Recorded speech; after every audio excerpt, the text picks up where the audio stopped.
Alguém entrou? Me avisa quando entrar o 01 aí. Olá, amigos da Prótese. Eu sou o Luiz Fernando Burato da CNG e hoje nós vamos conversar bastante sobre a parte de fundição. Na verdade, o nosso primeiro encontro foi na semana passada, quando nós vimos todo o processo de fundição. E vocês devem se recordar que foi feito um negócio tudo contínuo, tudo muito rápido, né? Justamente para eu conseguir percorrer toda a gama de informação que dizia respeito à parte do sistema de fundição. Sistema de fundição de precisão, porque este é o nosso objetivo. Então, nós vamos hoje fazer uma outra live com o mesmo objetivo, sistema de fundição, só que o que acontece? Como naquele momento eu não respondi várias perguntas que me foram formuladas, nós vamos fazer esta live com o conceito direto ao ponto. Isso quer dizer o seguinte, olha, nós vamos estar fazendo hoje as respostas das perguntas que eu recebi durante a live passada. E nisso nós vamos esclarecer muitos detalhes, nós vamos refinar detalhes importantes que nasceram do questionamento dos nossos colegas que estavam junto conosco.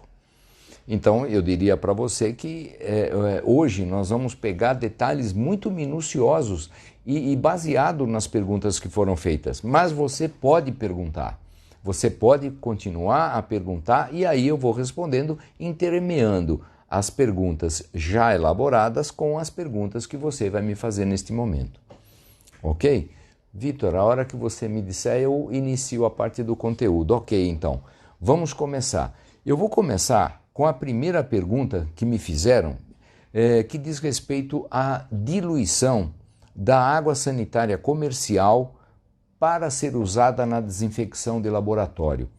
Isso é uma coisa muito importante, isso sempre existiu, a gente sempre fez, só que agora, em função do coronavírus, nós somos obrigados a trabalhar isso com mais atenção. Mas, na verdade, os problemas sempre estiveram nos rondando, hepatite, HIV e tantas outras coisas. Bom, veja só, eu vou pegar alguma coisa aqui só para me ajudar. Ó, isso aqui é um produto comercial. Isso aqui foi comprado no supermercado. Vitor, dá uma olhada aqui se a gente consegue ver aqui o que ele diz aqui a respeito da formulação.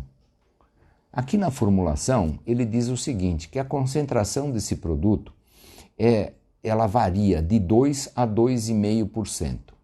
Tá?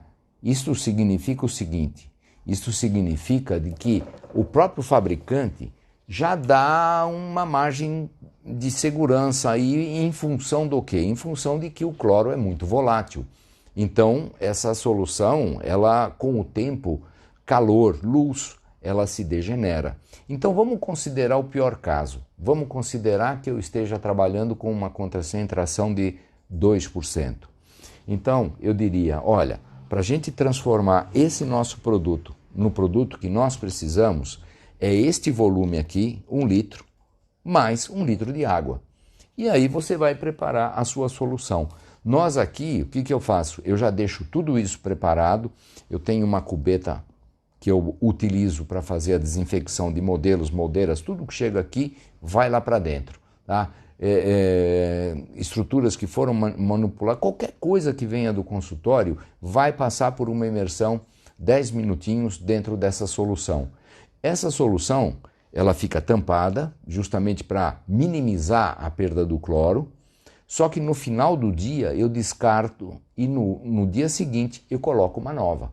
Então eu estou trabalhando sempre com uma solução em atividade, para que senão você vai mexendo, você vai carregando de coisas orgânicas e isso vai tirando a eficácia do produto. Ok? Muito bom, então nós já temos essa parte da desinfecção resolvida. Vamos aqui, essa pergunta eu achei muito interessante.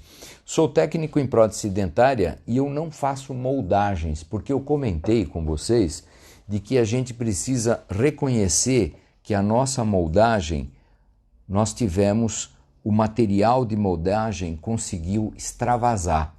Então o colega diz assim, eu não faço moldagem, eu sou técnico, a moldagem vem pronta do dentista, como eu posso mexer com isso? Olha, você pode mexer através da informação. Conversa com o profissional dentista. E quando você for conversar com ele, você tem que levar uma bagagem. O que é essa bagagem? Você tem que levar um conhecimento consolidado, um conhecimento publicado. Eu vou te dar uma dica. Esse livro aqui, ó, Prótese Fixa de Precisão. Isso aqui praticamente eu diria para você que é uma bíblia do ponto de vista da prótese fixa de precisão.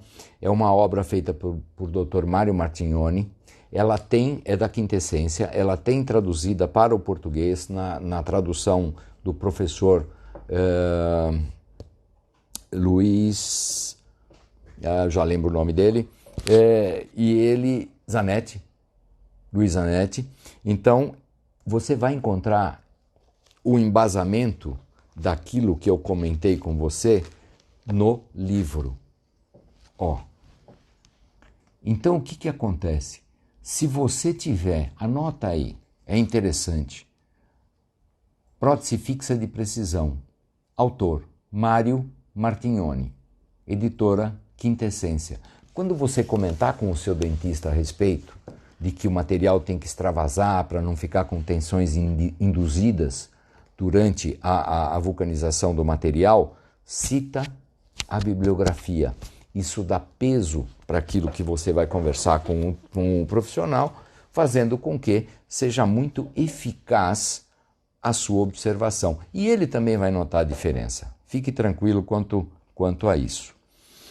Uma outra pergunta que eu gostaria de pedir que fizesse a espatulação do gesso lá para mim, pode ser? Eu estou aqui trabalhando com muita gente porque realmente nós estamos precisando fazer as coisas funcionarem muito simultaneamente, né? Então eu estou tendo assessoria e o nosso laboratório não fica aqui no mesmo piso onde eu estou. O nosso laboratório fica no piso térreo, eu estou no piso superior. Por favor. Então o Sr. Wellington vai espatular o gesso e vai trazer para nós aqui para a gente fazer um trabalho com o gesso. Bom, então a pergunta é, sobre o gesso, foi falado que o gesso sintético apresenta tixotropia. O que é isso? Eu vou dar para você a definição do que é uma substância tixotrópica. Uma substância tixotrópica é aquela que ela flui quando ela é submetida à vibração. Então ela flui, ela se desmonta e ela começa a seguir o percurso que ela vai encontrando pela frente. Isso é o efeito tixotrópico. Uma vez que você cessa essa vibração, ela para instantaneamente. Isso é uma coisa muito legal. Nós vamos fazer um ensaio aqui e você vai acompanhar junto comigo.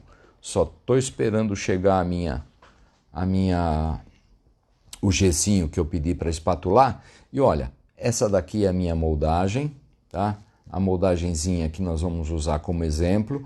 O que eu passei nela? Fiz a desinfecção, sequei totalmente a minha moldagem, tá? E depois de seco, o que eu vou fazer? Eu vou passar o Bubble Free. Qual que é o objetivo do Bubble Free?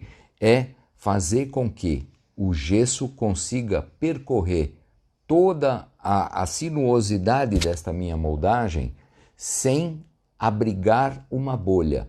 Ou seja, eu vou quebrar a tensão superficial. É muito fácil você ver, todo o silicone ele apresenta uma certa gordura.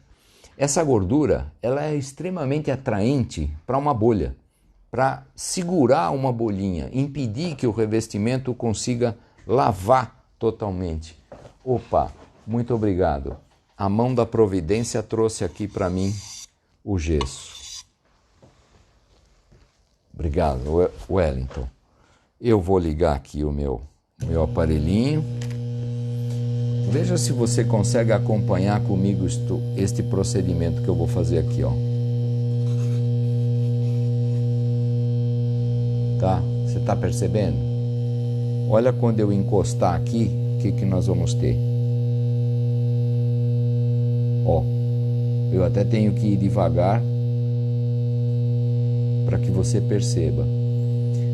Isso que você viu aqui, ó, perceba na espátula, eu vou encostar aqui, ó, percebe como ele flui? Isso que você acabou de presenciar aqui é uma substância que é considerada tixotrópica. Muito obrigado, Wellington. Logo mais te peço mais ajuda. Muito bom. Se ficar dúvida, turma, pergunta que eu estou aqui para responder hoje. Eu tenho uma outra questão aqui. Não consegui perceber, porque fizemos o nosso modelinho de gesso, e eu lembro você dessa parte importante. Quando você fizer a sua modelagem, deixa o gesso sem mexer com ele por 2 horas. Isso é muito importante.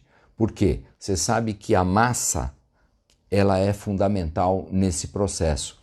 O que significa que se você começar a seccionar as partes antes de 2 horas, você vai ter diferenças de comportamento do gesso das partes que você seccionar. Mas então vamos falar da serra. Não consegui perceber a diferença entre as serras para gesso. Pode me ajudar? Posso sim.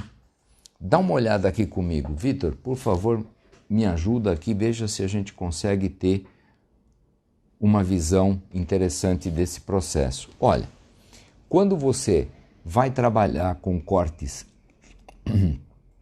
retos, é muito importante que você utilize uma serra que ela tenha uma altura maior. Porque com esta altura maior, à medida que você vai cortando, ela vai conduzir o seu corte de tal maneira que ele seja um corte em linha reta. A própria estrutura da serra vai ajudar você nisso. Se por outro lado, você precisa fazer um corte que tenha que acompanhar uma curvatura, é interessante que você use uma serra que tenha vou chamar uma altura menor, para que você consiga fazer o seu corte com precisão e consiga fazer o trabalho desejado.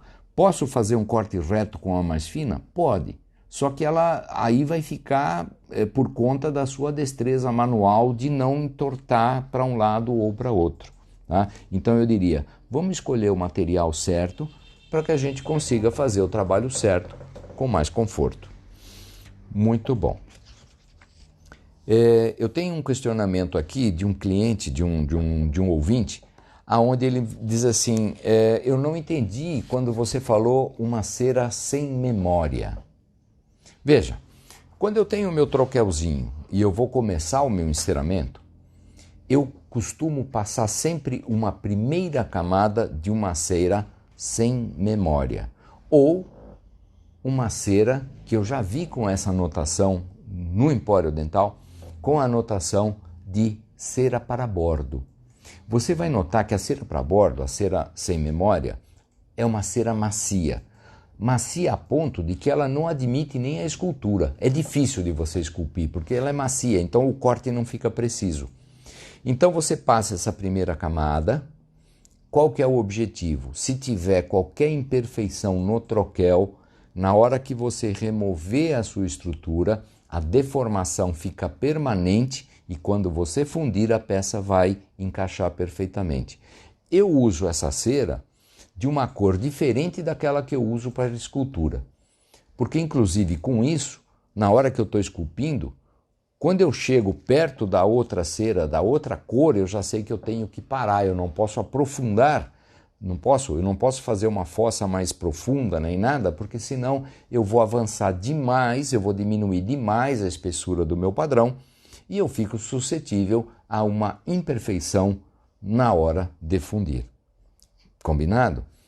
Essa é a ideia da cera sem memória ou cera para bordo. É uma cera macia, tá? Inclusive, ela fica muito difícil da gente fazer uma escultura com ela. eu tenho uma outra questão aqui interessante. Qual a distância entre o padrão e a câmera de compensação? Essa é uma pergunta interessante. E eu me lembro que eu falei para vocês, olha, é muito importante que você coloque a sua estrutura o mais próximo possível do padrão da câmara de compensação, para que ela realmente possa funcionar. Agora, é muito importante que você considere o seguinte, tá? A minha estrutura, eu preciso cortar depois. O que isto significa? Isto significa de que eu preciso considerar que eu tenho que botar o meu disco de corte aqui. Certo? Eu preciso ter o espaço para o meu disquinho de corte. Porque eu não posso corromper a minha estrutura na hora do seccionamento. Tá? Esse disco de corte aqui é um disco do Motil, ele tem a espessura de 0,2 milímetros, ele é muito, muito, muito fininho, tá? Agora, e é disco de corte, então ele só serve para cortar, ele não é de desbaste.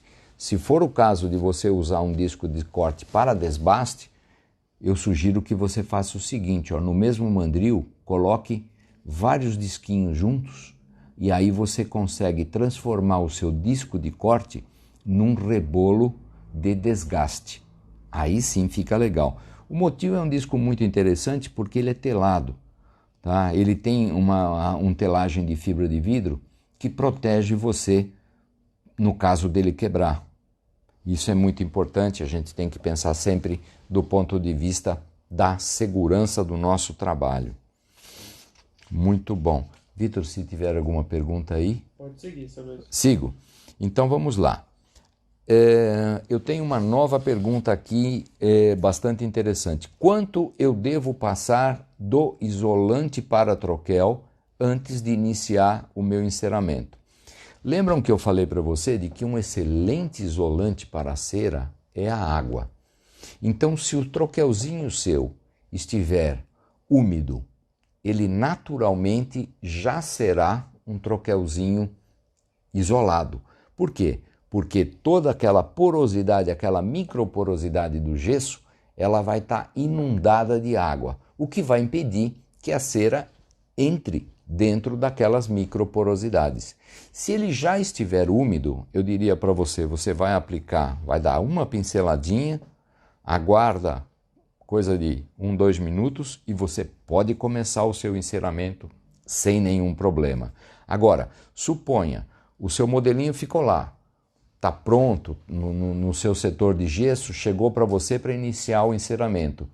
Ele está totalmente desidratado. Você vai precisar de aplicar pelo menos duas camadas do agente que é o isolante. Porque ele tem que penetrar, você vai passar a primeira, no instantinho ele vai para dentro do gesso, porque o gesso vai absorver, vai manter lá dentro e aí você vai dar mais uma camada para que o nível desse isolamento consiga ser suficiente para que a cera não penetre no gesso, nas porosidades do gesso. É muito comum, mesmo que você use o isolante, você terminou o seu enceramento. Aí você terminou o seu enceramento, terminou o dia, você vai para casa. No dia seguinte você volta ao laboratório e você vai tirar de lá para incluir. Né? Lembra que eu falei para vocês? Olha, é uma sequência de trabalho, nós temos que montar isso no nosso laboratório. Como é isso? Terminada a escultura, tudo certo. Se eu vou tirar do modelo, é para incluir. Se eu vou incluir, é para fundir. Tem que ser tudo em ato contínuo, ok? Agora, não aconteceu. Você fez o seu enceramento, ficou lá, uma fixa grande. No dia seguinte, você chega no laboratório, você tenta puxar, ela não sai. Não se apavore, não pegue Lecron, nada. O que você faz? Esquenta a água a uma temperatura mais ou menos de 37 graus, 37 graus é aquela temperatura que você coloca a mão dentro da água, você sente quente, mas está confortável. Tá? Coloca dentro o modelinho, o enceramento dentro dessa água por 10 minutinhos. O que vai acontecer? 37 graus não é o suficiente para você fluidificar a cera, mas é o suficiente para você relaxar as tensões induzidas, porque durante o período que ela ficou lá, as tensões induzidas, elas começaram a influenciar a geometria da peça e essa estrutura deu uma contraída, por isso ela não sai. Então, se você colocar na água morna, o que vai acontecer? A cera vai relaxar essas tensões e ela vai sair sem perigo, sem prejuízo de bordo, que é a coisa mais complexa que a gente pode ter, né? E antes de qualquer coisa, antes de incluir, antes de partir para a parte de inclusão, analise com muito cuidado os bordos. Verifique que os bordos não tenham empenado. Isso é muito importante.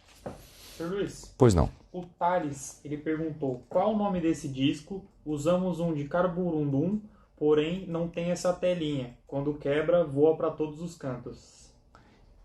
Veja, esse disco, ele vem, a procedência dele, ele é da Polônia, tá? Ele chama-se Motil. Motil, na verdade, ele é Motil é o nome de uma borboleta. Vocês veem que o símbolozinho dele é uma borboleta? Motil é uma borboleta polonesa, tá? E ele é o que há de mais refinado em termos de discos. E você vai encontrar esses discos para vários materiais. Então, para material duro, para material macio, especial para titânio, várias espessuras e também vários diâmetros, para você poder fazer o seu trabalho com precisão. Mas eu insisto, Thales, ele é disco para cortar, tá? Para cortar, ou seja, você vai trabalhar com ele desta forma, ok? Para manter a integridade da telinha de proteção, ok? Muito bom. O Daniel, ele perguntou qual é o tempo ideal para deixar no forno para realizar a fundição? Fundição de estruturas para aplicação de cerâmica. Daniel, veja só, eu diria para você de que é interessante que uma vez que você coloque no forno, faça todas as etapas de aquecimento, é importante a gente considerar o seguinte: o termopar do forno, normalmente ele fica em cima do forno, e ele ou em cima ou na parte de trás do forno, ele mede, eu tenho dois fornos aqui, um é da Dentsply e o outro é da EDG, um é em cima, o outro é por trás.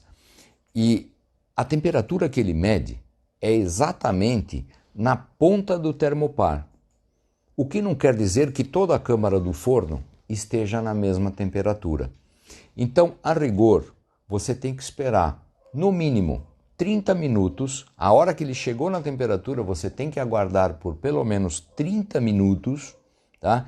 Para garantir a homogeneização térmica de toda a câmara do forno. É importante lembrar, Daniel, de que à medida que a gente vai colocando cada vez mais anéis no forno, fica mais difícil para que essa homogeneização térmica aconteça. Então, se você colocou no forno 1, 2, 3 anéis, o meu forno é grande, tá? Então, rapidamente você consegue a homogeneização térmica. Agora, quando eu carrego ele, eu coloco 8 anéis dentro do forno, eu normalmente acabo estendendo para 40 minutos para garantir que tudo esteja na temperatura adequada. Ok? Posso? Mais uma pergunta. Mais uma. O Serisvaldo, ele perguntou, fale sobre o CET7 do metal cerâmica. Como evitar ou corrigir trincas em protocolos cerâmicos dentogengival? Rapaz, agora você foi Agora foi uma pergunta complexa, dá para a gente fazer uma live só disso. Mas é Serisvaldo, é isso? Isso. Serisvaldo, olha, vamos pensar da seguinte maneira.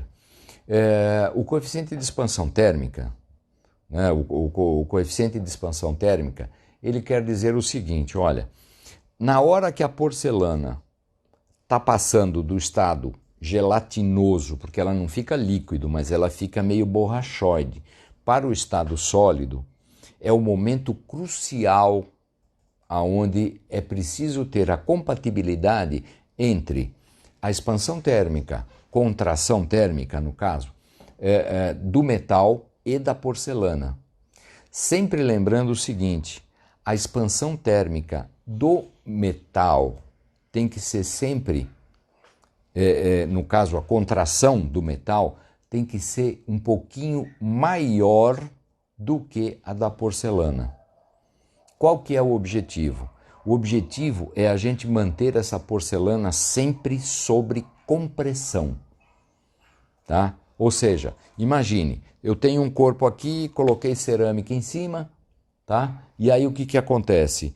Esse material, eles estão contraindo, mas eles estão contraindo de forma diferente. Se o metal contrair mais que a porcelana, ele vai fazer compressão na porcelana. E isso é bom. Agora, se ele contrair menos do que a cerâmica, aí nós já vamos ter problema, porque a porcelana vai tentar contrair e não consegue. E aí nós vamos ter trinca e vamos ter várias outras situações. Tá? Agora, trinca em protocolo, em peças de muito metal, primeiro de tudo, eu peço para você, Serisvaldo, não usa material de segunda fundição, use material novo. Tá? Isso é básico, é a primeira coisa que eu gostaria de sugerir a você. E é muito importante que você verifique o seguinte, tá? Quando você fizer uma estrutura, onde essa estrutura tiver um volume de material muito grande e você tem uma trinca persistente, deixa eu pegar um... Se você tiver uma trinca muito persistente, de repente, numa região como essa aqui, ó, exatamente aonde está a trinca, você vai no metal, entra, chega transpassa o metal e modifica essa geometria. Essa geometria aqui, você percebe que ela está assim, né? Para fora. Entra com a fresa e transforma ela numa geometria convexa. Isso você vai modificar a forma como o metal vai influenciar a porcelana e essa trinca tende a desaparecer, ok? E cuidado com porosidade. Se você tiver a peça com porosidade, entra com a broca, entra forte com a broca e enche de opaco, não tem problema. Posso continuar, Vitor? Continue, seu Luiz. Então vamos lá. Olha, aqui tem uma pergunta interessante. Olha, para achar a câmara de compensação ideal, como é que eu faço? Você se lembra que eu falei para você que a câmara de compensação ela tem que ter um volume semelhante à peça que eu quero alimentar. E é difícil a gente fazer volumetricamente esse tipo de cálculo. É difícil, mas é fácil a gente fazer pesando. Então, eu vou te dar uma dica. Vamos ver aqui, ó. Vou pegar aqui a minha balancinha, o Vitor vai nos ajudar. Eu zerei aqui a minha balança, tá? E eu vou colocar a minha pecinha. Ela tem, eu vou anotar aqui, ó. Ela tem quanto, Vitor? Ela tem 0,35. 0,35. Ela tem 0,35 gramas. Agora, o que eu vou fazer? Eu vou pesar a barra de alimentação, por exemplo, para ver quanto que ela pesa. Mas o que eu vou pesar? Eu não vou pesar tudo isso aqui, porque o que acontece? A minha peça, deixa eu pegar aqui que fica mais fácil. Essa minha estrutura aqui, ó, ela só entende o que está ligado a ela. O que acontece daqui para baixo, a peça não sabe mais. ela só entende este corpo. Tá? Então veja só, eu não preciso da estrutura toda. Então o que eu faço?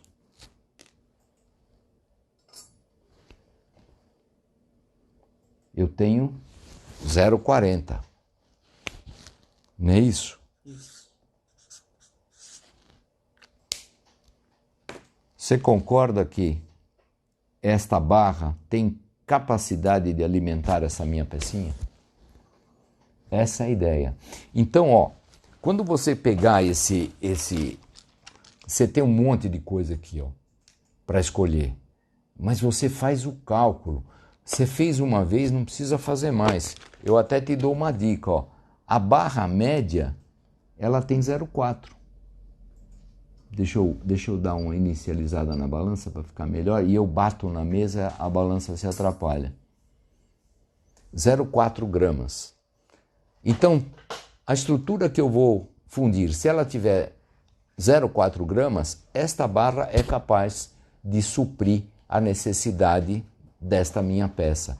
Esse é o cálculo. Eu vou trabalhar com sprus individuais, eu não vou pesar o sprue todo, porque só interessa o quê? Da câmara de compensação em diante. Então, eu corto ele, ó. Vou vir aqui. Ele tem 0,15 gramas. Então, se eu pegar um coping com 0,15 gramas, eu vou usar este aqui, no caso, o amarelinho, é o médio. É o sprue direto médio. E tem o pequeno, tem o grande. Você vai fazendo essas situações. Agora, o interessante, faz o seguinte, faz as experiências, anota, daí para frente você pesou o padrão, tá tudo resolvido. E o que é importante para você considerar? Eu quero que saia a barra e eu quero que saia a minha estrutura. Daí para trás eu não quero saber o que vai sair. Então você vai somar aqui, ó, por exemplo, deu 0,81 gramas. Bom, mas quanto metal eu preciso usar? Você vai pegar o metal que você vai usar, vai procurar aqui densidade, grama por centímetro cúbico. Eu estou te mostrando o Nilceran, tá? Grama por centímetro cúbico. Nós temos aqui 8,6. Eu vi agora há pouco. Aqui, ó, densidade, grama por centímetro, 8,6. O que eu vou fazer?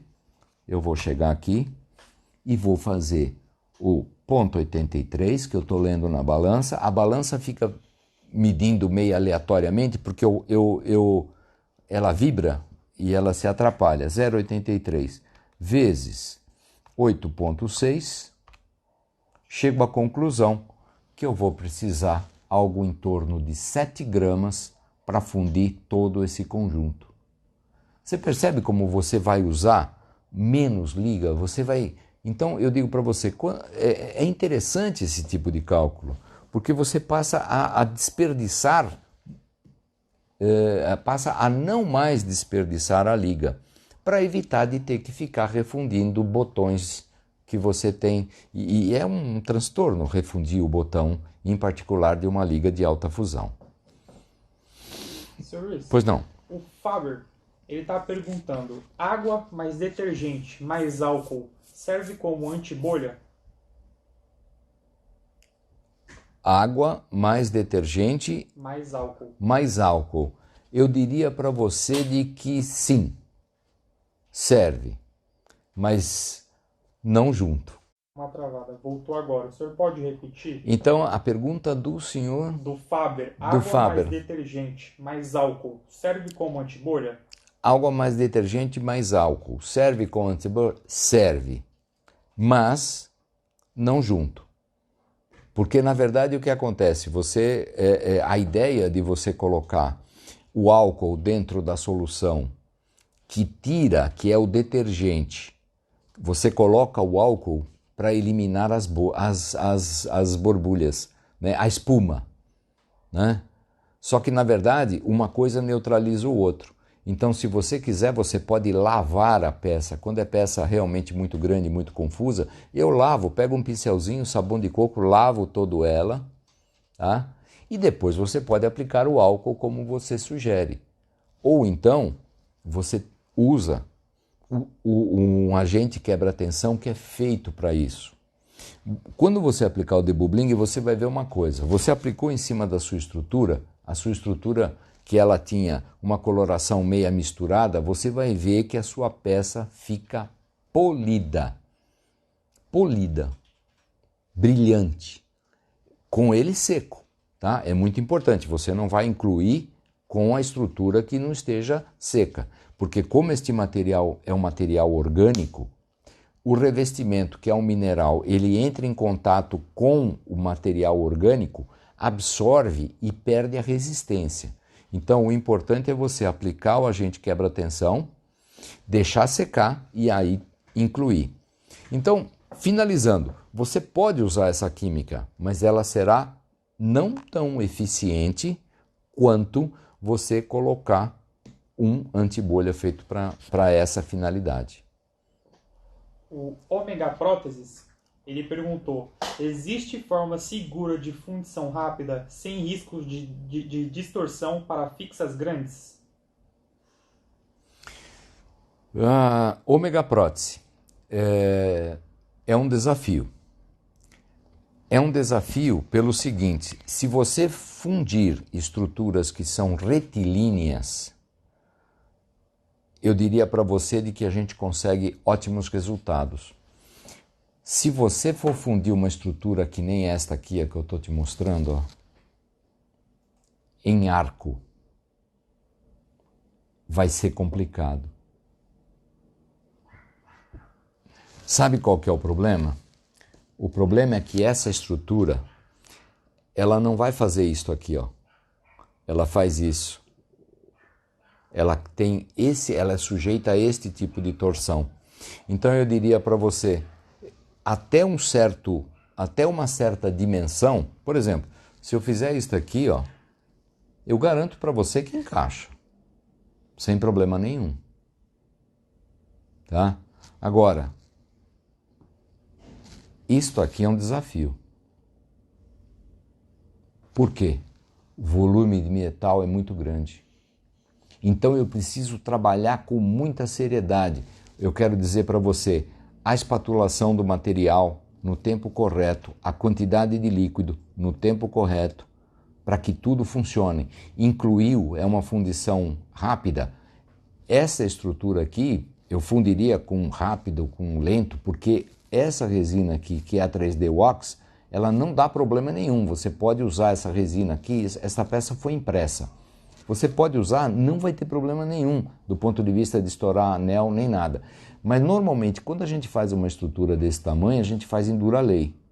Aí fica temeroso. Eu, particularmente, prefiro fazer a inclusão e fundir 2 horas depois pelo método clássico.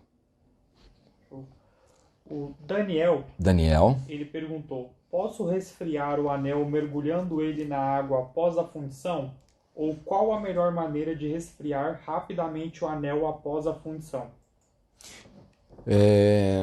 Daniel, eu até fiz uma brincadeira na live anterior, onde eu falei assim, olha, se você gosta da pessoa, do teu secretário que faz a usinagem, deixa ele esfriar por si. Se você não gosta, joga ele na água assim que terminou a fundição. Por quê? Porque se você esfria rápido, metais tipo níquel-cromo, cromo-cobalto, se você esfriar rápido, você cria uma têmpera superficial e essa têmpera superficial, você vai notar que na hora de você usinar, parece que a fresa não corta. E não corta mesmo, porque aquela superfície está temperada. Então eu diria, olha, para uma questão do conforto do trabalho sequencial, deixa o anel esfriar por si, tá? Ou seja, se naquele momento que o anel esfriou, ele está esfriando, você percebe que você consegue fazer isto com o anel, ó, faz de conta que aqui é o anel de revestimento, tá? Ele não está na temperatura ambiente, mas você consegue fazer isto, ó. Este movimento aqui, ó, significa que o externo dele vai estar numa temperatura mais ou menos da ordem de 60 graus no máximo, porque acima de 60 graus você se queima, tá? Então, se ele estiver abaixo de 60 graus, significa que lá dentro ele já baixou de 300 e aí não vai temperar mais, não corre esse risco, ok? O Anderson, ele perguntou: qual o melhor processo de degasificação do cobalto cromo? Acontece às vezes de ficar verde após opacificar. Rapaz, essa parte, eu diria para você, tem muito a ver com o cobalto cromo. Eu diria para você, é muito raro acontecer isso. Isso é muito comum acontecer com o níquel cromo. Porque esse verde que você vê, ele é, na verdade, um óxido do níquel. Tá? Eu diria para você, o mais interessante é você ver se a porcelana que você tem se adapta devidamente ao material que você está usando. Ok? Quando é um caso muito...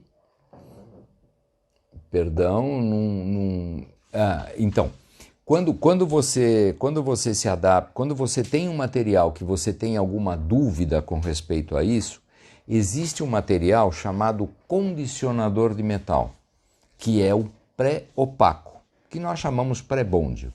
Aqui o nosso produto da CNG é o pré-bond. O pré-bond, ele justamente tem duas funções. Primeiro, ele faz com que você consiga ter uma melhor aderência da porcelana e também você justamente bloqueia o óxido que vem do metal. Ok? Pode seguir. Então eu vou seguir agora. Na estrutura, isso aqui foi uma questão quando eu falei dessa pecinha aqui, ó, dessa estrutura, aonde eu fiz uns canais aqui que são canais de retorno. Esses canais aqui de retorno. Por que eu fiz os canais de retorno? Porque eu quero que o preenchimento dessa estrutura seja muito rápido, tá? E para isso eu coloco esses canais para que o metal entre pela minha estrutura pelos canais de alimentação e o ar que tem aqui dentro, veja, é um montão de ar aqui dentro, que ele vá sair pelos meus canais que estão ligados no meio ambiente. Perfeito? E a pergunta que ele fez, tem perigo de voar metal por aqui? De forma nenhuma, fica tranquilo. O teu canal vai parar exatamente aonde parar a alimentação do material. Porque, como é um sistema aberto, são vasos comunicantes. Então não há perigo, de repente, de você imaginar, nossa, a liga vai entrar e vai voar. Não. Fique tranquilo que isto não acontece. Ó, a seguir eu tenho uma pergunta aqui. Quais as espessuras de revestimento que é seguro? Eu diria para você o seguinte, olha, é seguro que você tenha, vamos analisar assim, ó, da sua estrutura para as paredes laterais, é interessante que você tenha qualquer coisa entre 4 e 5 milímetros. As paredes laterais do anel. Não. O Guilherme me ofereceu o paquímetro, mas vai complicar. Agora, do padrão em relação ao topo do anel, ou seja, ao fundo do anel, é interessante que você tenha algo em torno de 6 milímetros. Para garantia que essa estrutura consiga suportar o impacto da liga quando ela for injetada. Ok?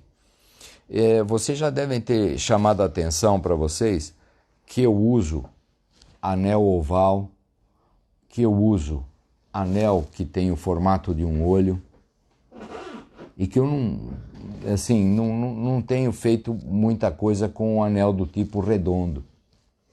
Por exemplo, este aqui. Sabe por quê? eu vou contar para vocês, porque nós estamos entre amigos. Porque estes anéis aqui, ó, para o mesmo tamanho de peça que eu consigo pôr aqui dentro, eu economizo 30% de revestimento. Olha que ideia legal. Imagina no final do ano. Até nem devia falar isso para vocês, hein? Mas nós somos amigos. É muito interessante, porque com isso você vai otimizar o uso do seu revestimento. Ok? Mas não conta para ninguém. Sr. Luiz, Oi. O Roberto, ele perguntou, qual a pressão certa para fazer uma fundição? Pressão. Isso, pressão. Roberto. Isso. Roberto, é muito difícil eu dizer para você a pressão numérico, um valor numérico. Por quê? Nós colocamos uma carga, por exemplo, você coloca 2 kg na carga do gás e coloca 2 kg na carga do oxigênio. Mas ao final, você acaba regulando naqueles registrinhos que tem o maçarico. Tá? Então o que acontece? Na verdade, 2 quilos é a carga da mangueira, mas não é a carga que está saindo na ponta do maçarico. Então eu diria para você, olha, o que é interessante é você pensar da seguinte forma: se o seu maçarico for aquele tradicional da IDG, que ele é como se fosse um chuveirinho, é interessante que você faça uma combinação entre gás e oxigênio, de tal forma que a chama redutora tenha aproximadamente 1 centímetro. Sabe o que é a chama redutora? Você deve lembrar que nós temos a nossa chama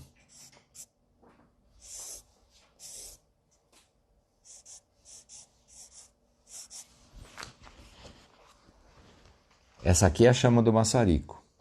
Aqui é a ponta do meu maçarico. Aqui nós temos a envoltória da chama. E esta partezinha aqui, ó, é a chama redutora. É a parte mais quente da chama. É muito importante que essas pontinhas aqui, ó, não podem encostar na superfície do metal.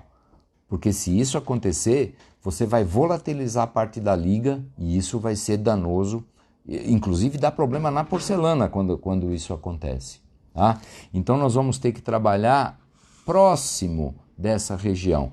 E essa região aqui, ó, eu queria sugerir para você que faça a regulagem para dar aproximadamente 1 centímetro. Aí você vai trabalhar de forma segura, sem superaquecimento da liga. Ok? Não dá para eu te dar um número porque fica difícil. Nós vamos ter que visualmente nos adaptar pelo comportamento da chama redutora. Ok? Eu tenho uma pergunta aqui interessante. Devo aplicar agente quebra-tensão nos padrões de resina? Com toda certeza. Com toda certeza. Só tem a nos ajudar. Sr. Luiz. Oi. O Álvaro, ele comentou: as melhores barras são da CNG, uso há muito tempo.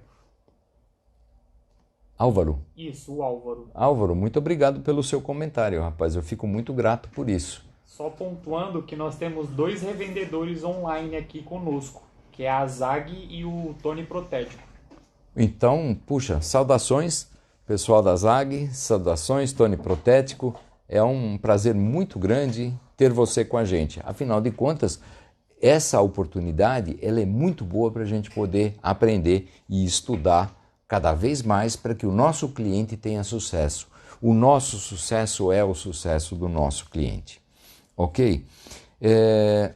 Eu pediria, por favor, Guilherme, pede para ele espatular o Alterme.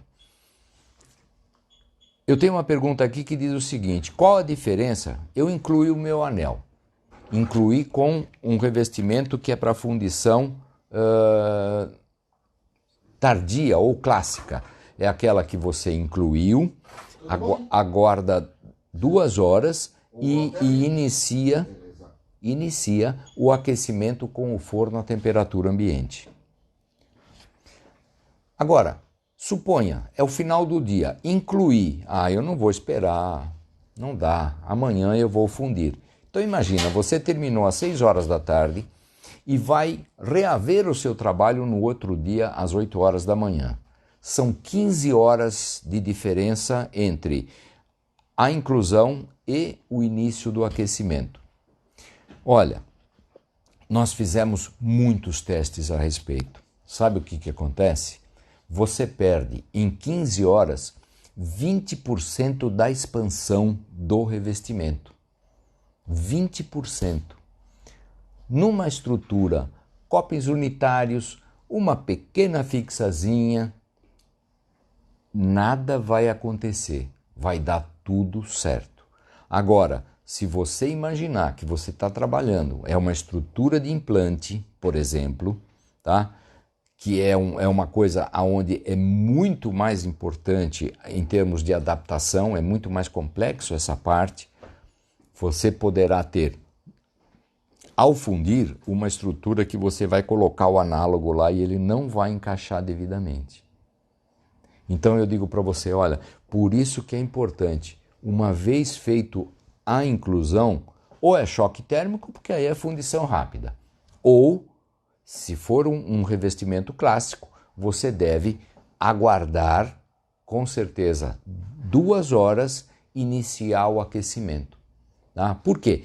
Esse material, esse revestimento, ele ainda guarda com ele aquela... muito obrigado. Obrigado. Esse material, esse revestimento, ele ainda guarda com ele a umidade própria dele, fazendo com que ele esteja no ápice da sua expansão de presa. Tá? Por quê? Ele vai ter uma expansão de presa, você vai perceber que o revestimento esquenta, depois que ele vai esfriando, ele vai voltando, você vai perder essa parte. Ok? Deixa eu fazer um comentário, aproveitando aqui a presença do Sr. Wellington. Hoje eu estou assessorado aqui que eu vou te contar, viu? Eu vou pegar essa estruturinha aqui e vou incluir para você esse revestimento que eu vou usar. Dá uma olhada aqui, ó. Ok?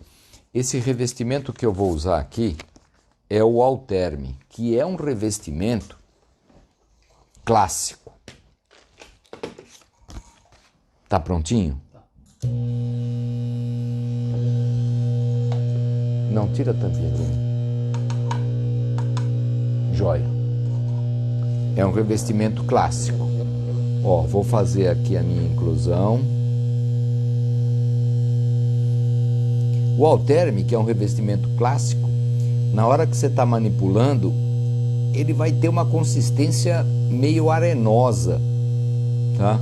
Não se preocupe com isso, não é por causa dessa sua sensação que ele vai apresentar qualquer tipo de irregularidade do ponto de vista da superfície. Aguardar um pouquinho aqui, olha, é importante que a gente perceba de que o cilindrinho está sendo preenchido devidamente, tá? Aí eu estou fazendo a minha inclusão e aí de repente o seu Guilherme fala assim para mim, olha, por que você está incluindo isso agora? Eu preciso... eu falei, eu vou fazer a fundição desse revestimento amanhã. E aí o seu Guilherme fala assim para mim, não, eu preciso que você faça, eu preciso fundir esse material hoje. Hoje eu tenho que fazer a fundição. Tirar 2 bolinhas aqui. Eu vou fazer isso, ó. Por favor. Obrigado, Wellington. Água. Só espero que não derrame, turma. Pronto. Ele vai tomar presa dentro d'água. Depois de 30 minutos, que ele vai estar aqui dentro, ele vai tomar presa dentro d'água, eu vou tirar ele da base do conformador de nylon e vou colocar o meu anel direto a 750 graus. Tá? Eu já coloquei 800, 850, dá tudo certo. Agora, isso que você viu eu fazer, eu fiz com um revestimento Alterme. Eu tenho que particularizar isso para você, porque o revestimento Alterme, ele é um revestimento feito para agir no sistema de inclusão higroscópica, ou seja, em presença completa de água. Tá? Você pode olhar, dá uma olhada aqui, Vitor, ele não mistura, tá? Não pode deixar cair o anel, mas ele vai tomar presa dentro d'água e depois de 30 minutos ele vai direto para o forno. Ou seja, é você usar um revestimento clássico no protocolo de rápida. Sr. Luiz, sim. O Roberto, ele comentou, sempre passa o fundo do anel no recortador, está certo? Excelente, é muito importante. É muito importante, Roberto, não é isso? Roberto? Isso. Roberto, isso é muito importante. Sabe por quê? Os revestimentos, que são os revestimentos aglutinados por fosfato, quando eles ficam muito tempo no forno, eles tendem a sinterizar. Quando eu digo sinterizar, ele começa a se fundir. E aí o que acontece? Sabe, o material está entrando. Se você não tiver aquele conduto de retorno, o ar que está lá dentro tem que sair por algum lugar. Ele vai sair pelas porosidades do revestimento. Joia. Tá?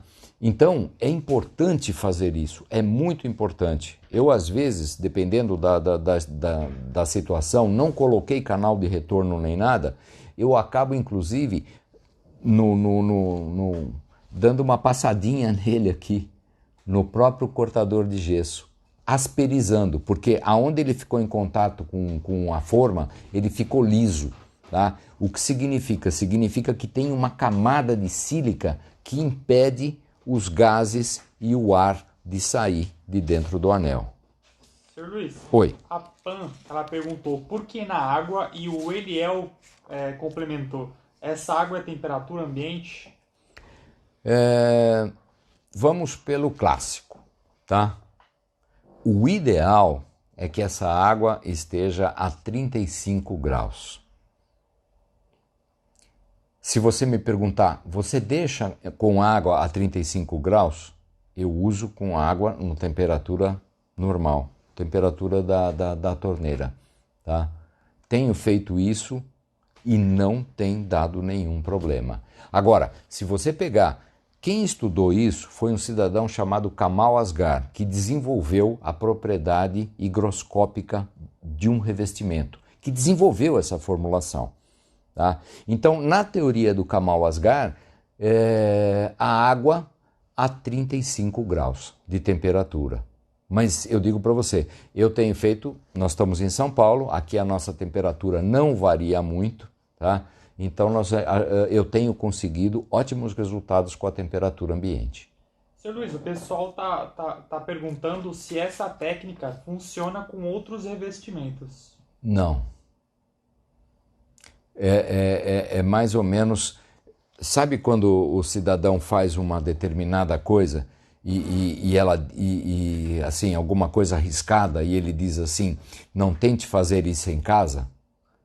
Não sei se vocês já viram isso, né? Não, olha, não tente fazer isso em casa. Eu digo para vocês, tente fazer isso, mas com o Alterme, porque ele é feito para isso. Bom, turma, nós estamos chegando no fim. Eu espero ter conseguido mais alguma coisa rápida. Olha, Sr. Luiz, tem bastante pergunta. Ai, nós vamos ter que fazer mais uma live, não vai ter jeito. Mas nós estamos chegando... Sr. Luiz, rapidinho. Rapidinho. O Thales está perguntando se tem como mostrar a embalagem do revestimento Alterme. Só que, Sr. Luiz, perdão, eu verifiquei aqui, a gente só tem mais 20 segundos. É melhor a gente se despedir que não vai dar tempo. Thales, entre em contato conosco, tá? E eu mando uma amostra para você. Temos só mais 5 segundos, Sr. Luiz. Tchau, turma!